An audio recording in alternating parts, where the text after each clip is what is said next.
জানো তো, আমেরিকাতে আসার পর আমরা একটা জিনিস ভীষণভাবে মিস করি, সেটা হচ্ছে আমাদের দেশের খাওয়া দাওয়া। এমনিতে আমরা ঘরে সবসময় দেশি খাবারই খাই। বলছি তুমি মাছের ঝোল ভাত নেবে না স্যান্ডউইচ নেবে? তোমরা শুনলে তো, আমি কিন্তু খাবার প্যাক করে দেওয়ার আগে ওকে সবসময় দুটো অপশান দিই। ও কিন্তু সবসময় দেশি খাবারটাই চুজ করে। তো যাই হোক, সকালবেলা ঘুম থেকে উঠে আমি রান্নাঘরে চলে এসেছি, কারণ ও বেরোবে, ওকে খাবার রেডি করে দিতে হবে। ও ব্রেকফাস্ট করে না, ওকে আমি একবারে লাঞ্চ আর ব্রেকফাস্টের খাবার দিয়ে দিই প্যাক করে, ও সেটাই সারাদিনের খাবার খায়। তো যাই হোক, আজকে স্যামন মাছ রান্না করছিলাম, সেই একটু দেশি স্টাইলে। আলু আর ফুলকপি দিয়ে খেতে ভীষণ ভালো লাগে, আর একটু টমেটো দিয়ে। তো ফুলকপি ছিল না বলে ব্রকলি দিয়েছিলাম। তো একসঙ্গে আমি অনেকটা রান্না করেছিলাম। এটা কিন্তু আমাদের দুদিনের খাবার ছিল। আর হ্যাঁ, বলছিলাম না যে দেশি খাবারটা আমরা ভীষণভাবে মিস করি।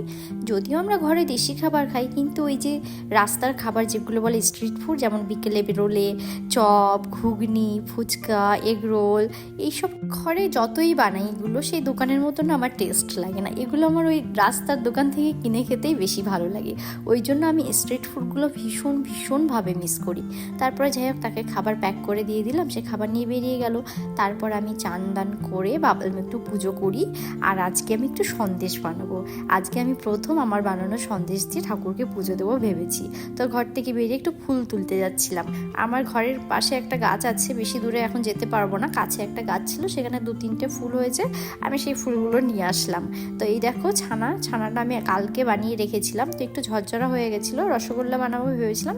তো ভাবলাম সেটা না বানিয়ে একটু সন্দেশ বানিয়ে। পুঁই শাকের চারা হয়েছে, তোমাদেরকে দেখাই, আসো। এমনিতে তো 2-3টে গাছ ছিলই, কিন্তু এই পুঁই শাকের গাছটা হয়েছে আমি আগে দেখতে পাইনি, রিসেন্টলি আমি নোটিস করলাম, বেশ ভালোই হয়েছে। তারপরে দেখো, দুধটাকে জ্বালিয়ে ঘন করার পরে তার মধ্যে সেই ছানাটা আমি দিয়ে দিলাম।